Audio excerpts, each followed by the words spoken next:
Hi అండి. నమస్తే. డబ్బును ఏ విధంగా, ఎన్ని విధాలుగా పొదుపు చేయొచ్చో అన్నది ఈ వీడియోలో చూద్దాం.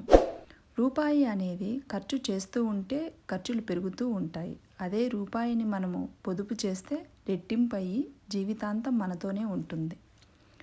మాట్లాడే ప్రతి మాట, వేసే ప్రతి అడుగు, ఖర్చు పెట్టే ప్రతి రూపాయి వీటిలో పొదుపుగా ఉంటే బాధ్యతలో కూడా మనము 100% సక్సెస్ అవుతాము.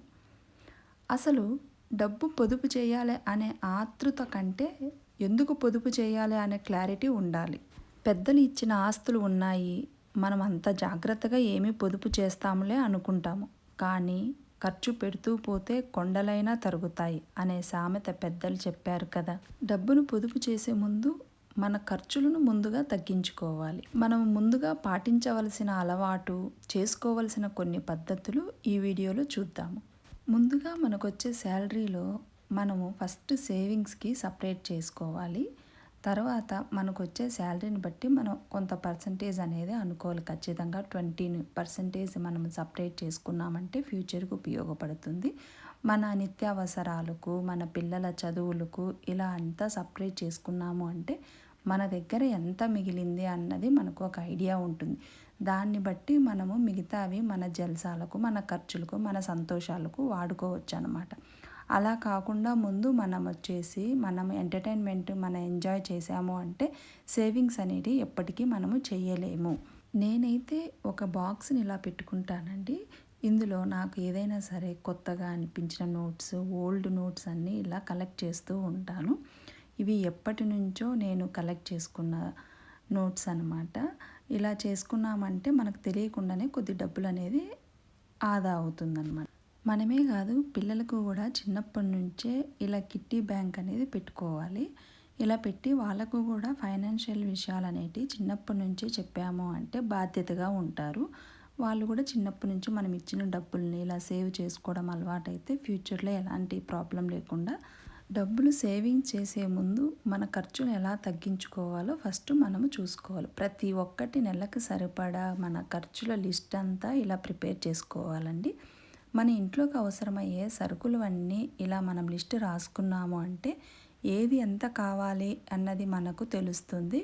ఈ నెల సరిపడా వచ్చాయా లేదా అన్నది తెలుస్తుంది. నెక్స్ట్ మంత్ చేసేటప్పుడు ఏమైనా తక్కువ వస్తే ఎక్స్ట్రా పెంచుకోవడం, పెరిగితే తగ్గించుకోవడం అలా చేసాము అంటే మనకు ఎంత ఖర్చు అవుతున్నదో ఐడియా అవుతుంది. నేనైతే ఎవ్రీ మంత్ ఇలాగే లిస్ట్ రాసుకొని పెట్టుకుంటాను. ఇలా చేయడం వల్ల మనకు ఎక్కడ వేస్ట్ అవుతుంది అన్నది తెలుస్తుంది అన్నమాట. ఈ లిస్ట్ అనేది ఖచ్చితంగా మనము రాసుకోవాలి.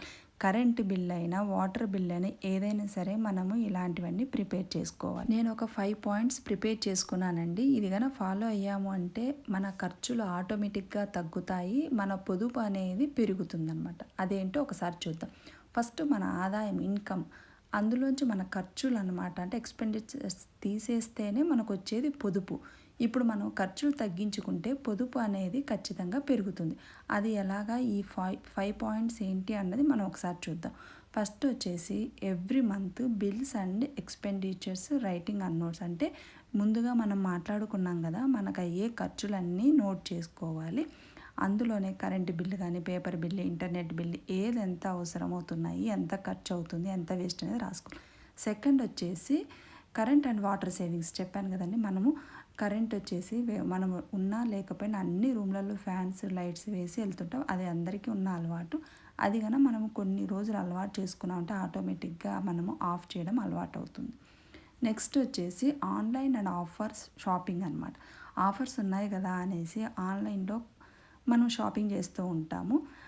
బయట కూడా ఆషాఢం ఆఫర్ అని అదని ఇదని ఇస్తూ ఉంటారు. మనం చేస్తూ ఉంటాము. అనవసరంగా ఉన్నా లేకున్నా కొనకూడదు. అలా చేయడం వల్ల కూడా మనకు డబ్బులు అనేది వేస్ట్ అవుతుంది. Avoid credit cards and money apps. మనం క్రెడిట్ కార్డులు అనేవి పెట్టుకున్నాము అంటే మనకు తెలియకుండానే దుబారా ఖర్చు చేస్తామన్నమాట. కార్డు ఉంది కదని వాడేస్తాము. అలాగే మనీ యాప్స్ అనమాట. అంటే గూగుల్ పే ఇవి ఉన్నాయి అంటే మనము బయటికి ఎక్కడికి వెళ్ళినా అవి ఉన్నాయన్న ధైర్యంతో మనం ఖర్చు చేస్తాము. మ్యాక్సిమం అలాంటివి అవాయిడ్ చేసాము అంటే మనకు కొంచెం ఖర్చు అనేది తగ్గుతుంది. Avoid street food. బయటికి వెళ్ళిన ప్రతిసారి స్ట్రీట్ ఫుడ్ తినడం వల్ల హెల్త్ ఖరాబ్ అవుతుంది, డబ్బులు వేస్ట్ అవుతుంది. అందుకోసమే ఎప్పుడైనా సరే ఫుడ్ అనేది మనము చాలా జాగ్రత్తగా ఉన్నామంటే హెల్త్ పాడవదనమాట. ఈ 5 పాయింట్స్ మనం ఫాలో అయ్యాము అంటే ఖచ్చితంగా మన వేస్ట్ ఖర్చు అనేది తగ్గుతుంది, సేవింగ్స్ అనేది పెరుగుతుంది. ఆడవాళ్ళు ఈ విధంగా పొదుపుగా ఉంటే చాలండి, ఇంట్లో ఎలాంటి కష్టాలు ఉండవు. ఇది అంతా ఆడవాళ్ళ చేతిలోనే ఉంటుంది. Thanks for watching. వీడియో నచ్చితే లైక్ చేసి సబ్స్క్రైబ్